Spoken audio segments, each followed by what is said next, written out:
Okay, yes सरकार, नमस्कार। माहौल जबरदस्त शानदार। आई होप पढ़ाई आपकी मस्त चल रही है एंड सर आपके इन पे रिवीजन अच्छे से हो रहा है एंड आप सारे क्वेश्चंस की प्रैक्टिस भी कर रहे हो।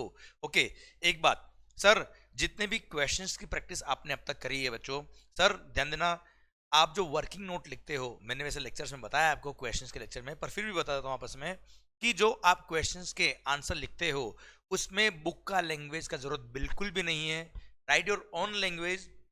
आप ये ध्यान रखिए कि जो भी आप आंसर लिख रहे हो वो आंसर आपके माइंड में क्यों आया, बस वो लिखने का है खुद की लैंग्वेज में।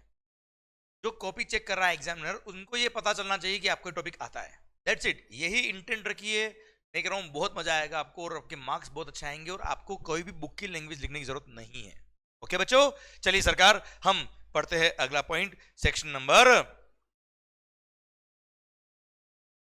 ओके, आइए sir, section number 9 sub section number 5। आइए बच्चों सर शुरू करते हैं हम क्या sir, electronic commerce operator, section number 9 sub section 5। हमने ऑलरेडी बात करी हुई है सेक्शन नंबर 9 सब सेक्शन 5 के रिगार्डिंग, जब स्टार्टिंग मैंने करी थी तब सर एग्जांपल मैंने दिया था आपको ओला, उबर, स्विगी, जोमेटो का। सरकार सेक्शन नंबर 9 सब सेक्शन 5 ये रहा सर सेक्शन। गवर्नमेंट के पास पावर है, सेंट्रल गवर्नमेंट के पास पावर है that on the recommendation of the GST Council they can notify certain services, they can notify certain services। Clear, goods नहीं। Section number 95 में केवल और केवल सर्विसेज ही कवर है, गुड्स कवर नहीं है, हम ऑलरेडी बात कर चुके हैं। अब sir section number 9 sub section 5 में नोटिफाइड सर्विसेज कौन कौन सी वो लिस्ट हम पढ़ेंगे, पर गवर्नमेंट के पास पावर है कि वो चाहे तो सर्विसेज को नोटिफाई करके बता सकते हैं कि इन इन सर्विसेज को अगर आपने इलेक्ट्रॉनिक कॉमर्स ऑपरेटर के थ्रू सप्लाई करा है, इफ दो services are supplied through electronic commerce operator, तो ऐसे केस में उन सर्विसेज के लिए ECO will be treated as if ECO is the supplier of such services और सारे provisions of the act will apply on the ECO only. Sir example के लिए मैंने बताया था आपको, यशवंत मंगल का रेस्टोरेंट है, यशवंत मंगल इज द सप्लायर, वो खाना बना के बेचता है, सैंडविच बना के बेचता है थ्रू स्विगी। आप कस्टमर हो, आपने सैंडविच ऑर्डर किया थ्रू स्विगी। अब आपने जो सैंडविच ऑर्डर किया है, you are the customer, I am the supplier, और बीच में प्लेटफॉर्म कौन है, ECO। और वहां पर ECO केवल एक बीच में प्लेटफॉर्म है, वो एक्चुअल सप्लायर नहीं है, पर for the purpose of GST ECO Swiggy को मान लिया जाएगा as if Swiggy is the supplier of such services and all the provisions of the act will apply on Swiggy. इसलिए सर इसको फॉरवर्ड चार्ज मैकेनिज्म बोला जाता है, रिवर्स चार्ज मैकेनिज्म नहीं बोलते हैं सर। रेसिपिएंट लायबल होता तो उसको रिवर्स चार्ज बोलते हैं, ये फॉरवर्ड चार्ज मैकेनिज्म है। ओके बच्चों, अब सवाल आता है क्या, वो कौन कौन सी सर्विसेज नोटिफाइड है under section number 9 sub section number 5। Clear. अच्छा एक बात और, जहां पे इलेक्ट्रॉनिक कॉमर्स ऑपरेटर को नोटिफाई कर दिया इन पार्ट सर्विस, कुछ सर्विसेज के लिए पार्ट सर्विसेज है, क्लियर, वहां पे ECO को बोल दिया कि ECO अगर आपका फिजिकल प्रेजेंस इंडिया में है तो आप लायबल हो ही हो। आपका फिजिकल प्रेजेंस अगर इंडिया में नहीं भी है, ये रहा देखो, अगर टैक्सेबल टेरिटरी में लोकेटेड है ECO तो वही लायबल है, और अगर टैक्सेबल टेरिटरी में नहीं है तो सर जो पर्सन ECO को रिप्रेजेंट कर रहा है इंडिया के अंदर वो टैक्स पे करेगा। और सर अगर मान लो ECO आउट ऑफ इंडिया का है और सर उसका ना तो फिजिकल प्रेजेंस इंडिया में है, नहीं उसका कोई रिप्रेजेंटेटिव इंडिया में है, तो भी they will have to appoint a person in India who will pay tax on their behalf. मतलब टैक्स तो आपको ही पे करना पड़ेगा। क्लियर।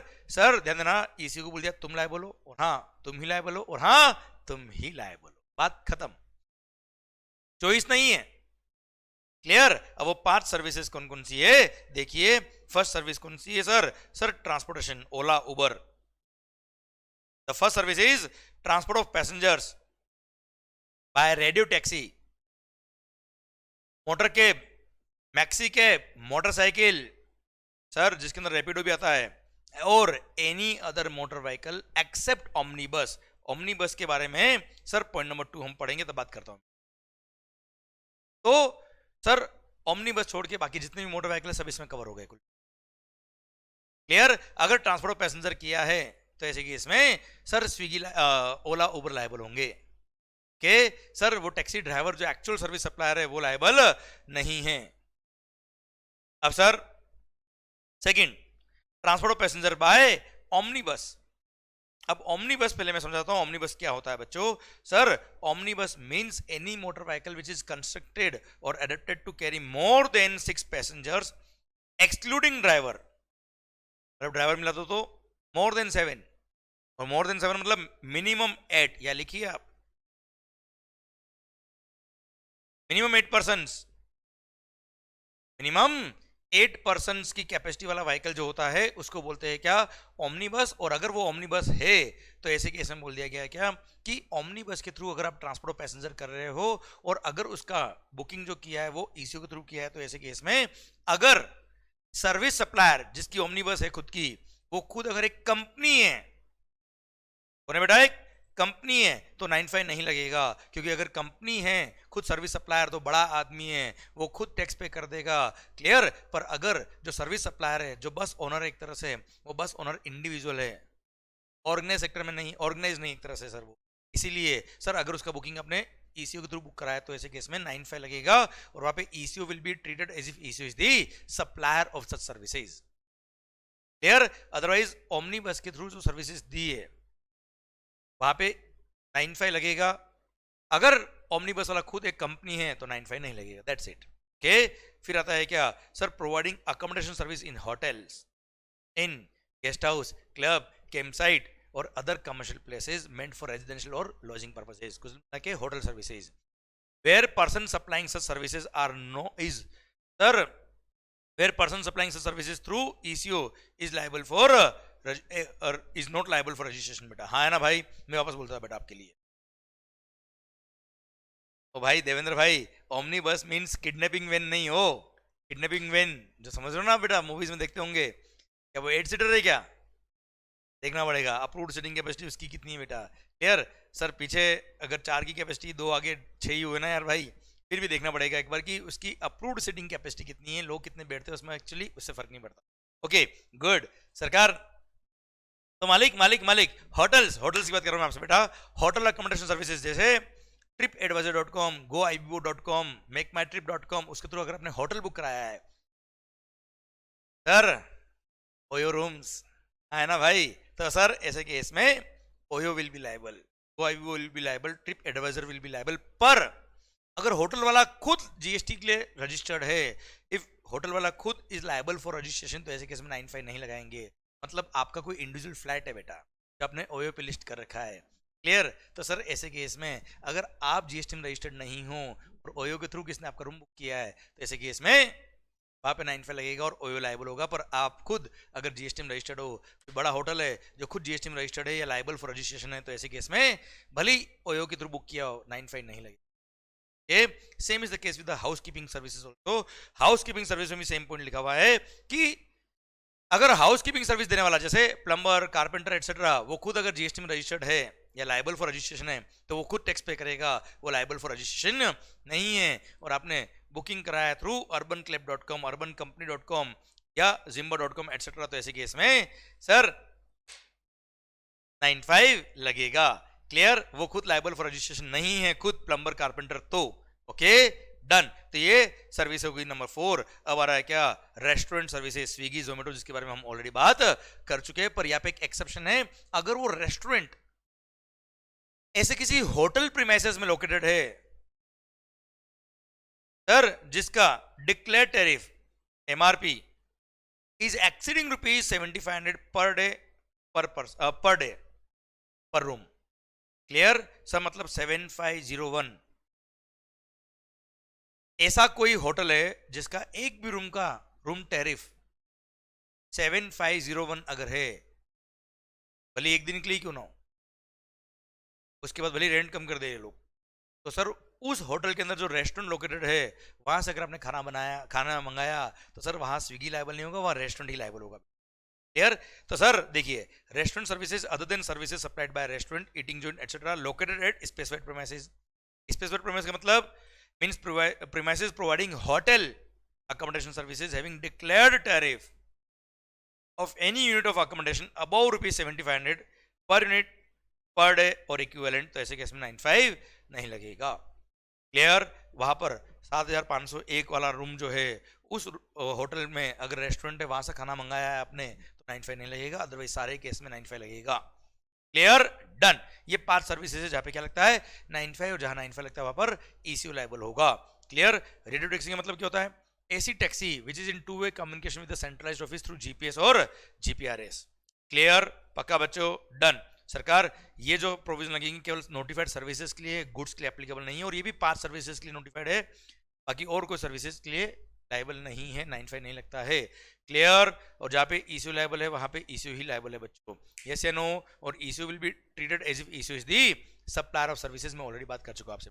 आइए सर, ये 95 का प्रोविजन खत्म होता है। अब एक सर्कुलर दे रखा था रिगार्डिंग रेस्टोरेंट, जब रेस्टोरेंट को 95 के स्कोप में लेके आया तो कुछ क्लैरिटी गवर्नमेंट ने दी है। Would the ECOs be liable to pay tax on supply of restaurant services made by unregistered business entities? भाई सैंडविच वाला रेस्टोरेंट वाला रजिस्टर्ड हो या ना हो, सर अगर आपने स्विगी के थ्रू खाना मंगाया है तो स्विगी ही लायबल है, बात खत्म। भले ही वो सैंडविच वाला रेस्टोरेंट रजिस्टर्ड नहीं है, कोई फर्क नहीं पड़ता। Okay, done. Second, can the supplies of restaurant service made through the ECOs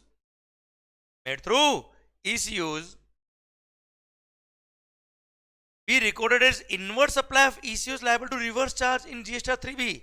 GST 3B is the return. आप मुझे बताओ सर 95 के केस में ECO will be treated as if ECO is the supplier of such services. ECO is not recipient of services, इसलिए reverse charge नहीं बोलते, उसको forward charge बोलते हैं। And sir ECOs will not record them as inward supplies, those are their outward supplies. Clear? Done. फिर sir would ECOs be liable to reverse proportional input tax credit on his input goods or services for reason that input tax credit is not admissible on restaurant services? Actually तुम्हें पहले समझाता हूँ इसके पीछे background क्या है। Sir restaurant पर rate of tax is 5%। अब 5% रेट ऑफ टैक्स जो किया हुआ है उसमें रेस्टोरेंट्स को आईटीसी नहीं मिलता है। मतलब आप स्विगी जोमेटो को छोड़िए, आप मेरे रेस्टोरेंट पे अगर आएंगे खाना खाएंगे तो ऐसे कि इसमें सर मैं जो बिल पे टैक्स लगाऊंगा वो 5% लगाऊंगा, पर मैंने खाना बनाने के लिए जो भी input service capital goods purchase किया उसको मेरे को कोई क्रेडिट नहीं मिलेगा। क्लियर? तो सर जब क्रेडिट नहीं मिलता तो उसको एक तरह से एग्जाम सप्लाई की तरह माना जाता है, वैसे एग्जाम है नहीं पर आईटीसी के एंगल से देखे तो उसको एग्जाम सप्लाई मानते हैं। तो पॉइंट आता है क्या, अगर रेस्टोरेंट सर्विस के लिए ईसीओ को लायबल कर दिया as if ECO is the supplier of such services, अब ईसीओ जो 5% टैक्स पे करेगा तो सर ईसीओ को ये मानेंगे कि वो एग्जाम सप्लाई कर रहा है, इसलिए उसका जो आईटीसी वगैरह है उसको रिवर्स करना पड़ेगा? Answer is no. हाँ सर वापस सुना, ईसीओ की खुद की आउटवर्ड सप्लाई भी तो है, जैसे ईसीओ खुद की भी सर्विसेज सप्लाई करता है, ईसीओ की कमीशन की इनकम होती है, उस पर 18% जीएसटी लगता है बेटा। ईसीओ को खुद की सर्विसेज के लिए जो नॉर्मल टैक्स पे करना पड़ता है उसको नॉर्मल आईटीसी सारा अलाउड है। क्लियर? मान लो 95 नहीं होता तो भाई आज स्विगी जो कमीशन चार्ज कर रहा है रेस्टोरेंट वालों से, हम लोगों से प्लेटफॉर्म फी चार्ज कर रहा है, उसके चार्ज पे जीएसटी लगता है 18%। अब उसके लिए वो इतना एडवर्टीजमेंट करता है, मार्केटिंग करता है, इतने खर्चे करता है, उन सब पे जो जीएसटी पे किया होगा उसने इनपुट सर्विस कैपिटल गुड्स पे, उन पे जो जीएसटी पे किया उसका सारा आईटीसी ईसीओ लेगा खुद के कमीशन की इनकम की टैक्स पे करने के लिए। अब 95 लगा दिया, उसकी वजह से ईसीओ इज लायबल टू पे टैक्स ऑफ रेस्टोरेंट सर्विसेज। तो क्या वो सारे इनपुट सर्विस कैपिटल गुड्स जो खुद के बिजनेस के लिए काम आ रहे थे, क्या ये कहेंगे कि वो सारे इनपुट वगैरह जो थे वो रेस्टोरेंट की सब्जी बनाने में काम आ रहे थे? Answer is no. इसलिए there is no need to reverse any input tax credit by electronic commerce operator. Clear? हाँ, ईसीओ जो 5% टैक्स पे करेगा that payment has to be made in cash only. ये 5% जो टैक्स पे करना है through cash ledger ही पे करना है, वो आईटीसी के थ्रू पे नहीं कर सकता है। अब सर रेस्टोरेंट की जो लायबिलिटी आती है सर उसको जो ईसीयू टैक्स पे करेगा वो पेमेंट करने के लिए वो आईटीसी यूज नहीं कर सकता है, पूरा कैश लेजर के थ्रू पे करना है। क्लियर? पर बाकी का जो उसका अदर लायबिलिटीज है जो खुद के कमीशन पे प्लेटफॉर्म फी पे जो उसका जीएसटी लगता है उसकी लायबिलिटी को पे करने के लिए वो अपना सारा आईटीसी यूज कर सकता है, उसको कोई आईटीसी रिवर्स करने की जरूरत नहीं है। क्लियर मालिक? सर एक last, would ECO or would restaurant service and goods or services other than restaurant service sold by a restaurant to a customer under the same order be billed differently? Who shall be liable for raising invoices in such case. अब जैसे restaurant पर sir आप मान लो किसी Swiggy से order कर रहे हो साहब, किसी रेस्टोरेंट से, अब रेस्टोरेंट जो खाना बना के बेच रहा है वो तो बेच ही रहा है, आपने मान लो कुछ ऐसा गुड्स भी ऑर्डर कर दिया along with the restaurant service, जो ट्रेडिंग होता है बेटा। जैसे सर चिप्स का पैकेट, वेफर्स का पैकेट मंगा दिया आपने, आया ना भाई बालाजी वेफर्स। अब सर पॉइंट आता है क्या, जो वेफर का पैकेट है वो तो ट्रेडिंग है ना, वो थोड़े उस रेस्टोरेंट ने बना के बेचा है बेटा, वो तो खरीद के बेचा है बेटा। तो सर रेस्टोरेंट सर्विस में क्या आता है, जो कुकिंग करके उसने बेचा है, जो ट्रेडिंग करके बेचा है वो रेस्टोरेंट सर्विस में नहीं आता है। तो ऐसे केस में मान लो आपने खाना ऑर्डर किया और खाना ऑर्डर करने के साथ में कुछ ऐसा गुड्स ऑर्डर कर दिया जो रेस्टोरेंट सर्विस के स्कोप में नहीं आता है, तो सर जो रेस्टोरेंट सर्विस का मान लो बिल था होता ₹750 और 50 रुपए की थी, तो दूसरी गुड्स जो ट्रेडिंग के रेस्पेक्ट में थी जिसके लिए वो ट्रेडर था वो 750 रुपए की क्या थी, रेस्टोरेंट सर्विस थी। तो सर 750 का जो रेस्टोरेंट सर्विस का जो बिल था प्लस 50 रुपए का जो ट्रेडिंग का बिल था, बिल तो एक ही था बेटा। आपने तो सेम ऑर्डर के अंदर पैसा ये ऑर्डर किया बेटा। अब 95 लगता है केवल इस पर, क्लियर, इस पर 95 नहीं लगता। तो ऐसे केस में क्या होगा, ECO will be liable to raise invoice and make other compliance only on this service, clear. तो सर 95 जो लगेगा वो 750 पे लगेगा, 95 जहां लगता है वहां पे ECO is the supplier of services, तो उसके लिए बिलिंग भी कौन रेज इशू करेगा, ECO ही बिल रेज करेगा। हाँ 50 रुपए का जो है माल, उसके लिए रेस्टोरेंट जो है वो नॉर्मल ट्रेडर है, वही सप्लायर माना जाएगा, वहां पे 95 नहीं लगता बेटा। तो सर इसके लिए restaurant will issue the invoice और इसके लिए ECO will raise the invoice. 50 रुपए पे टैक्स पे करने के लिए लायबल कौन है, रेस्टोरेंट। 750 पे टैक्स पे करने के लिए लायबल कौन है, ECO। ओके मालिक, डन। और हाँ ध्यान रखिएगा जहां पर 95 लगता है वहां TCS नहीं लगता है, TCS में आगे पढ़ेंगे, TCS नहीं लगता जहां 95 लगता है। पर सर अगर 50 रुपए पे 95 नहीं लग रहा तो वहां TCS जरूर लगेगा, वो हम आगे डिस्कस करेंगे, clear. So other than restaurant supplies होती है, I repeat other than restaurant supplies होती है, उसके लिए नॉर्मल सप्लायर ही लायबल होगा, वहां पे 95 नहीं लगता और वहां पे TCS के प्रोविजन लगेंगे। पर जो रेस्टोरेंट वाला पोर्शन होगा उस पे 95 लगेगा, उसके लिए ECO ही बिल रेस करेगा और सारे प्रोविजन ECO पे लगेंगे। और 50 रुपए वाले ट्रांजेक्शन पे ECO के प्रोविजन नहीं लगेंगे, वहां नॉर्मल TCS के प्रोविजन लगेंगे। इसी के साथ भारत माता की जय। इसी के साथ ये पूरा सेक्शन नंबर 9 सब सेक्शन 5 भी खत्म होता है अब, और इसी के साथ ये पूरा चैप्टर, ये पूरा टॉपिक भी खत्म होता है अब। I think all is well, clear, done. इसी के साथ भारत माता की जय, ये चैप्टर खत्म होता है अब। जो गूगल ड्राइव में बच्चे हैं उनके लिए लेक्चर ये स्टॉप कर रहा हूं, क्लियर। जो लाइव में उनके लिए कंटिन्यू कर रहा हूं, और सर ये क्लिप कट करके अगला लेक्चर अगले चैप्टर से हम शुरू कर रहे हैं बेटा। भारत माता की जय।